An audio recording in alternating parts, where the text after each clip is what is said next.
Howdy, folks around the glopes. It is the Desk Files on the News Hour show called Some More News, and I'm a newsreader, and I have got some news for you. It looks like in far too many months from now, the Democratic Party will have a presidential candidate, a running mate, and 16 book tours about how they didn't get to do those things. America. And there's a lot to say about all these f***ing people. One might say too many people, and how some are probably better than others, and some have a chance and know it, and some have no chance and know it, and some know they can't win and are only there to push the conversation left. Some know they can't win and are just there to piss off Ted Cruz, or again, book deals and stuff. But today, we're some more newsing about just one candidate, Joe Biden, Uncle Joe. Joe is best known for his having been the Vice President of the United States of America for 8 years, and worse known for other things, which we'll get into. We'll get into it more than Joe Biden gets into women and girls' personal space. Now, although the race is in its early stages and the debates have yet to happen, Joseph Robinette Biden Jr. is currently polling quite well among potential primary voters. Yes, everyone seems to love Joe Biden, possibly because he has name recognition and he has yet to stand next to and debate other candidates with ideas or really debated his record at all. Many people support Joe because they think he can beat Donald Trump, despite many of those same people saying that they are actually more excited about and prefer other candidates, seemingly pointing to the possibility that the idea that he can beat Trump is merely making it appear like he can beat Trump. Democracy and traction. And I suppose we'll cut to the chase here and I'll start addressing Joe directly, because he's definitely watching this and we'll watch it until the end. I'll do my best to be polite, Joe, because I do hope you listen, but I can be a little sarcastic about powerful government figures and bores, apparently. So please, don't let my crassness turn you off, Joe, you stupid f***ing dipshit. Sorry. What I meant to say is, Mr. Vice President, sir, I implore you, you stupid f***ing dipshit, don't run for president as a Democrat. Because, as I'm about to show, you weren't really a Democrat. You're woefully unprepared to fight Donald Trump from the left, and if you really want to help stop him, your battle is on the right. Yes, Joe Biden, primary Donald Trump. Now, I'm not saying that Joe Biden is basically just a Republican. I probably will later, but I'm not saying that right now. Right now, I'm speaking to what, according to Joseph, is the reason he's running, why he feels he needs to run. The President of the United States assigned a moral equivalence between those spreading hate and those with the courage to stand against it. And in that moment, I knew the threat to this nation was unlike any I had ever seen in my lifetime. In this announcement video, Joe, you seem to focus exactly only on the rise of a far right, the Charlottesville Unite the Right rally, white nationalism, and so on. You mention a column you wrote after that rally about how we are living in a battle for the soul of this nation.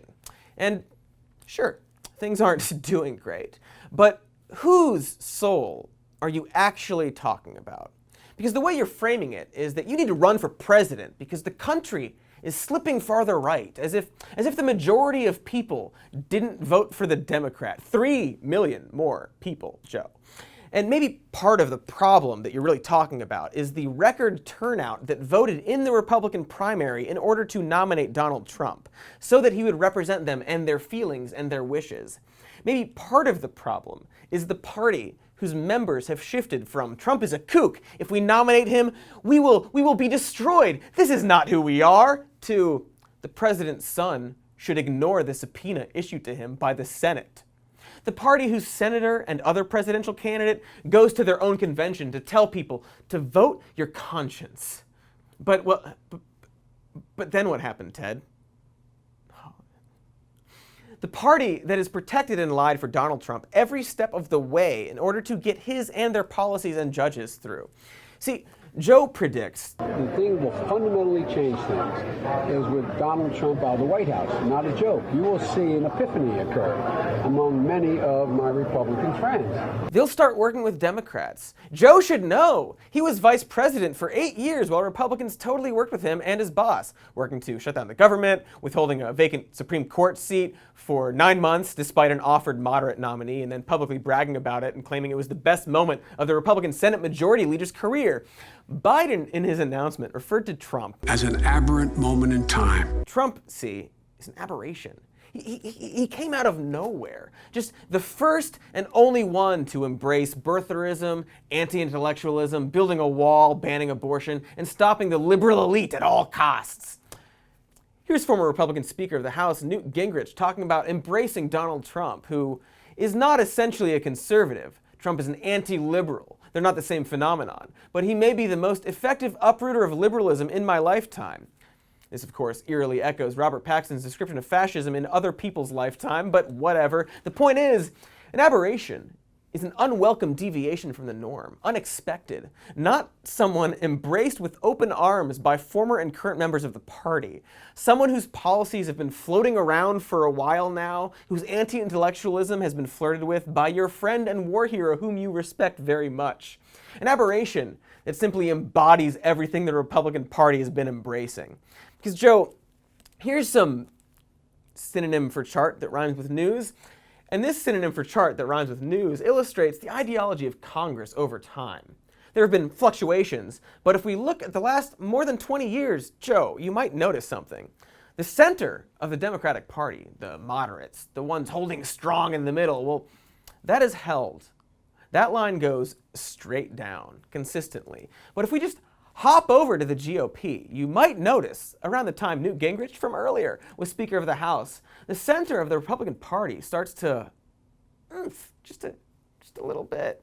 Then, of course, our good friends George W. Bush and Dick Cheney hop in, and just some more, just a little bit more. Speaking of Dick Cheney, liar and war criminal who also shot his friend in the face and then the friend apologized to him for it, Joe Biden likes him. I actually like Dick Cheney for real. I get on with him. I think he's a decent man. Anyway, after that administration, noted communist and secret Kenyan Barack Obama, aberrant descriptors completely untethered to any particular party, movement, or person, well, he and Joe won the White House, and the Republican Party just...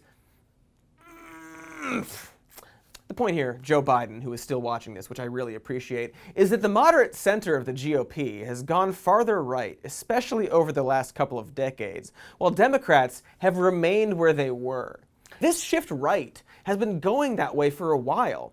But Joe Biden, you seem to think that all it takes to bring them back towards the center, to save the soul of America, is a moderate Democrat who loves complimenting Dick Cheney and who wants to reach across the aisle and compromise, bring the country together. And respectfully, Mr. Vice President, what the f*** is wrong with you? Where do you think that conservative center will move, or in this case, keep moving, if the Democrats offer up a candidate more moderate than the previous president who oversaw part of their very apparent, aberrant shift to the right? You think these very responsible and honest people will just suddenly stop their push to the right because the Democrats have yet another corporate centrist leader? Joe, I'm sorry, but you don't get it. Trump isn't an aberration. He's a manifestation. He has been coming. He is a symptom of so many of our problems. He's a spotlight pointed directly at the things that the spotlight is made out of. If you want to save the soul of America, you're just doing it wrong. Now, I'm not arguing that the Republican Party should be saved. But if you want to do what you say, Joe, if you want to save America's soul, you need to understand the problem. And I'm not sure if an establishment, centrist, corporate Democrat who's inextricably linked to previous Democratic administrations is resonating with people. Donald Trump won for many reasons, but one of the main reasons is that he capitalized on the working class's legitimate grievances and conned them by scapegoating immigrants and ginning up fear and hatred and giving them easy solutions to complex problems. And the Democrats did nothing to address those grievances. And if we want to take Joe at his word, he is running not necessarily for anything in particular other than defeating Donald Trump. He wants to get back to normal when things were good. Now, one can argue that Trump bad isn't the strongest of cases for wanting to be the president, but whatever, let's hear him out. Meet him where he is. Joe, you think Trump just came out of nowhere and does not represent the Republican Party or the Democratic Party. And you think this Trump aberration is linked to this. What Joe is weirdly not saying out loud in so many words is that he thinks that Donald Trump is a fascist He's not a Republican, he's not a Democrat, he's this. He's a fascist. Now, I agree with you, Joe. Probably not for the same reasons, but I agree with you. And Joe, you know how you defeat fascists? By centrist corporate policies that don't meaningfully address the problems that made people vote for the fascist to begin with, and trusting that the party that embraces that fascist will, come to their senses. But I forgot to write "be sarcastic" in big letters on this page. Fascists, according to historians, Joe, are among other things a movement against the left that capitalizes on populist grievances and the growing unpopularity of weak liberal policies to address their concerns. And they collaborate with conservative elites who want nothing more than to destroy the left and maintain their power. This is just what happens in history, Joe. It can also be found tripping ass backwards from the mouths of babes, like when Ben Shapiro went on TV to say that Republicans aren't the party of Trump, they merely support him in everything he does in order to get their policies through. Describing history with no sense of irony or self-awareness. So, Joe, if you believe Trump is a fascist who came out of nowhere and doesn't represent the Republican Party, you should at least understand the relationship between him and the party. Another historian of the Holocaust recently wrote an article comparing today's GOP with the conservatives who collaborated with the Nazis during the rise of fascism in the 20s and 30s. He refers to Mitch McConnell as a gravedigger of democracy. Mitch, Joe, you might remember as the guy who before Donald Trump worked against democracy, but after Donald Trump, that's where the epiphany will come. Joe, you f***ing moron. If you want to take out Trump as a centrist who just wants to get back to normal, side note, just because before Trump was normal doesn't mean it was good. But if you want to get back to that, the way isn't to make the left more moderate in the face of what you yourself seem to think is the rise of a fascist figure and movement. It's to bring the party of the collaborators back towards the center. And you can do it, Joe, because you're kind of a Republican. And before we get into some specifics about that wild claim, I'd like to talk about women. Joe Biden, champion of women, led the charge to totally f*** over Anita Hill in regards to her sexual harassment claims against a nominated Supreme Court justice. He spent decades ignoring it to the point where it was a joke in her family's household that whenever their door would ring unexpectedly, someone would say, "Is that Joe Biden coming to apologize?" But he didn't. Oh, scratch that. He did, about 2 weeks before he announced he was running for president. Very brave. Then that little story, sort of slipped out for everybody to know. He apologized. He did it. And then on the date he announced his presidential candidacy, Anita Hill came forward and said, yeah, he called, and I do not accept his apology. Incidentally, on that same day, old working class Uncle Joe held his first fundraiser at the CEO of Comcast's mansion. Incidentally, Hillary Clinton did a similar thing back then. Oh, good sign, Joe. Incidentally, the Democratic Party has a questionable relationship with Comcast. Good sign, Joe. But back to women and how Joe Biden just doesn't get it. There are so many extremely uncomfortable videos of him touching women and girls, and in some cases, freaking babies. Who goes in front of a camera and touches a baby like that when the baby is already being held? Joe, what? Anyway. This isn't just a problem when and where there are cameras around. Several women have come forward with stories about Joe's uncomfortable way of invading others' personal space, kissing them on the forehead or the back of the head, smelling their hair. And his response was that times they are a-changin', and I'm gonna listen to you, and I'm gonna stop. Times are changing, Joe. It was never okay for you to sidle up behind a strange woman and smell her hair. The thing that's changed is that women are coming forward about it and less worried about powerful men destroying them for it. But anyway, I'm not saying that Joe is like a rapist or a sexual predator, and I'm not saying that his behavior is the same or worse than Donald Trump's behavior with women. But it's real crazy, Joe. It's bad. And you said you'd stop it. But just like a few f***ing days ago, you were in a video telling some little girl to give her your address to talk about the issues, and then telling her what a good-looking girl she is, and doing that unnecessary, weird touching thing that you do. People don't like it, Joe. They liked it when you said you'd stop. Joe? Actually, sorry, that's not true. Republican columnist for the New York Times, Bret Stephens, does like it. Thinks it's fine and no big deal, as long as you're pissing off millennials, which maybe shitting on millennials, a growing voter bloc that might overtake all other demographics in 2020, isn't a great strategy. But Republicans like a lot of things about you that Democrats don't.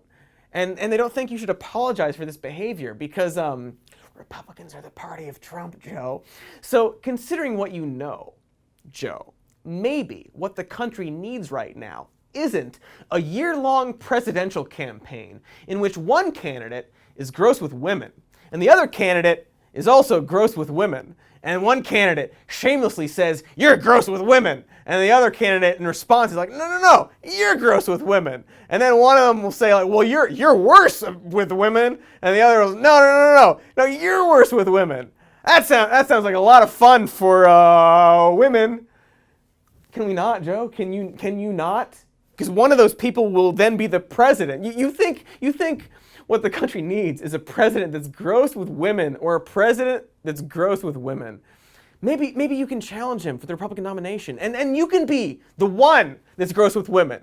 It doesn't seem like the Democrats are cool with that anymore. They seem to have purged themselves of that like they easily did with Al Franken and like the Republican Party did with Citation Needed. Get it over with, Joe. Get the angry old white men yelling about who's worth with women over with. And then you can be the one. And maybe you'll have to go up against, I don't know, maybe the woman who got into politics because of your specific relationship with banks. But enough about that. Who cares about women? Let's talk about Joe, the man, the myth, the legacy. Like how he wrote and championed the 1994 crime bill, and when it's brought up that it definitely contributed to mass incarceration, he just says, "Nuh-uh." How, for lack of a better word, Trumpian of him. Speaking of the 1994 crime bill, Republican columnist Bret Stephens really likes it and thinks you should be proud. Maybe that's a sign, Joe. In fact, Republican Bret Stephens of the New York Times really likes you. A lot of Republicans seem to. So maybe you're Republican-ish. Because here's some more synonym for chart that rhymes with news again. A few decades ago, there used to be liberal Republicans more liberal than some conservative Democrats, and vice versa. The last time that was true was 1992. You can bring us back there, Joe. I know you're desperate to. Because to be clear, I'm not saying necessarily you're like a modern day Republican. But you're kind of like a 70s, 80s Republican. A lot of your actions in the past have been, by your own admission, to prove you can be like a Republican. Your crime bill was to show you too can be tough on crime. Similarly, that's why Joe pushed civil asset forfeiture. Did you know that? Civil asset forfeiture, the practice of cops taking your shit because of suspicion or any reason, that exists across the country because Joe Biden pushed it early in his career. It's not a great look, Joe. Joe also buddied up with segregationists to resist busing. Not a great look. Joe proudly gave the eulogy for Strom Thurmond. Not a great look. Joe voted for an amendment that would allow states to overturn Roe v. Wade. Not a great look. He once said Iowa schools do better than DC ones because there are fewer black people. Not a great look. In 2006, he talked about people who hire illegals and how, folks, I voted for a fence. I voted, and unlike most Democrats, and some of you won't like it, I voted for 700 miles of fence. Not a great look. He pushed for illegal aliens to be required to learn English to immigrate. Not a great look. He complained about being responsible for dealing with America's racism and history of slavery in the 70s, claiming that Republicans in the South are good for the Negro. Not a great look. Though, to be fair, it was the 70s, people talked different back then. But to be balanced, the full quote is, good for the South and good for the Negro. Good for the black in the South. He corrected himself. He knew. Not a great look. In 2008, he said a liberal Dem from Delaware could do well in the South because, quote, "You don't know my state. My state was a slave state." Not a great look. He just got a D- from Greenpeace regarding his positions on climate change. And even though his full platform hasn't been rolled out, not a great look. But Joe, this is all actually not a bad look for a Republican. Primary Trump, Joe. Democrats don't really want you anymore anyway. Republicans kind of do. Maybe because you're actively against Medicare for all, because think of the private insurance companies. Perhaps Joe has misread 2016 and the distaste for establishment politics. Joe, do you have any comment? Everybody's got to do their part. I'm not talking about soaking the wealthy. Stuff like this is why Mermaid Boy Howard Schultz has stated in several ways, several times, that if Joe Biden gets the Dem nomination, he won't run for president. But if Bernie Sanders or Elizabeth Warren do, he'll run, ensuring a Donald Trump victory. Because he and the percentage of Americans who are grotesquely wealthy would rather Donald Trump be president than have their taxes raised. That's the reason. Higher taxes on the grotesquely wealthy is socialism, you see. In fact, according to reasonable Republicans who totally didn't usher in the age of Donald Trump and will definitely have an epiphany once he's gone, Joe Biden, the private insurance defender, is a socialist. Whether it's Joe Biden, Bernie Sanders, or somebody else, the nominee for president on the Democratic side is going to be on a path to try to turn America into a socialist country. Noted socialist Joe f***ing Biden. Kudos to the eventual epiphany haver for his hot take. Very smartly placed confidence, Joe. According to Newt Gingrich, Joe Biden will attract voters who value emotion over facts. Not Donald Trump. That guy's a fact machine. Do you get it yet, Joe?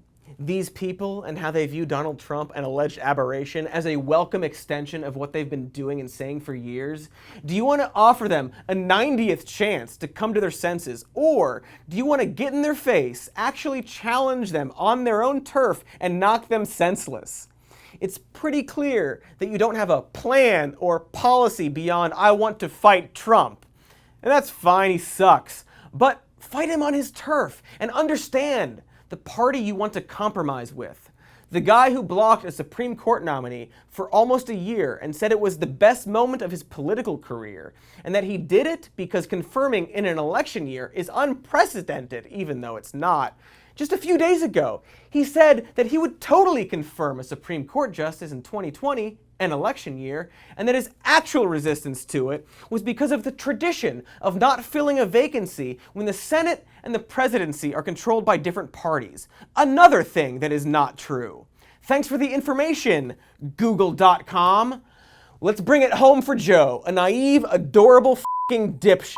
If I'm still the majority leader of the Senate after next year, none of those things are going to pass the Senate. They won't even be voted on. So think of me as the Grim Reaper. Grim Reaper, gravedigger of democracy, however a historian or the actual person prefers to say it. Joe, if you believe that the Democratic Party is fighting the rise of fascism, the solution is not a gaffe-prone, folksy, mild-policyed candidate who wants to hold the center on the left while the right blatantly moves right and says they will continue to obstruct everything because of lies. Maybe reaching across the aisle and saying, hey, we can work together to the you know we won't party is a losing strategy. Maybe mildly addressing, but not actually addressing our problems in the face of someone who's real good at least lying about solving those problems is a losing strategy. And America, it doesn't really have a left party anymore that tries to seriously address these issues. It has a centrist, socially liberal party. And as we've discussed, Republicans, the one that's farther right than a lot of conservative parties in Europe, and the only major political party still denying climate change. But people in general, Joe, are fed up with the establishment, with massive wealth inequality, with a lot of things. And if your pitch to America is that you want to be president so we can go back to normal, then you don't get it. Normal wasn't good. It was just normal. Americans don't want normal, they want better. So don't pitch to them, pitch to the GOP. A lot of them apparently do want to go back to normal, and that's you. The liberal conservative of their dreams. Trump, but like less racist and rude and ignorant and so on and so forth. And here's a better pitch from you to the Republican Party. There's a common phrase used over the past few decades, not your father's Republican Party. George W. Bush, former president and boss of decent man Dick Cheney, who once shot his friend in the face and then had that man apologize to him. Well, Bush and his campaign framed the GOP as not your father's Republican Party. We're the cool party. Al Gore may have invented the internet, but Republicans are making it work. Yes, the right wing on the internet truly helping things work. But some years later, the phrase started popping up again from the Democrats with a different connotation. This is not your father's Republican Party. This noted their ever-growing ties to religious groups and big business and, some like racism, the Tea Party. Democrats noticed something changing about Republicans, a trend we've already explored. They called the GOP out, worried, quote, "I don't get it. I don't get it. This is not your father's Republican Party. This is a different deal. This is a different outfit." There are tons of examples of this, and a lot of them, a real lot of them, including the one I just said, come from Joe Biden. Joe, who allegedly thinks that Trump just came out of nowhere, but once he's gone, then things will change. Biden. Unreal, man. Unreal. But that can be your pitch, Joe. Flip it on its head again. Primary Donald Trump, which will piss him off so much, and let the people know. This isn't your father's Republican Party, all right? You know your father who voted for Donald Trump. I'm not some crazy leftist socialist libcuck. I'm pretty moderate. Banks love me. I did some racism, at least a couple of times. I'll acknowledge climate change, but only kind of do stuff about it. I'm not going to soak the rich. I'm cool on whatever gay shit you want to do and apparently open to states overturning Roe v. Wade. I can generally be a moderate or left-leaning Republican who isn't the nastiest and most ignorant person imaginable. I'm not your father's Republican Party. I'm your father from the 80s Republican Party. I'm what you can perceive as a reasonable, better Republican. I mean, check out all of these women and girls I've touched inappropriately. Sorry, that was a cheap shot, I know. But we could probably all use one.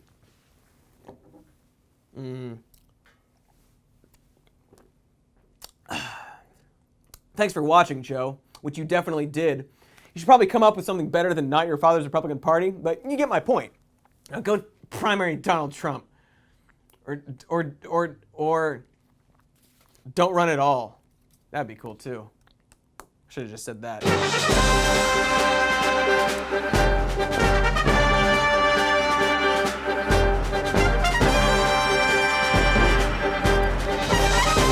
run at all.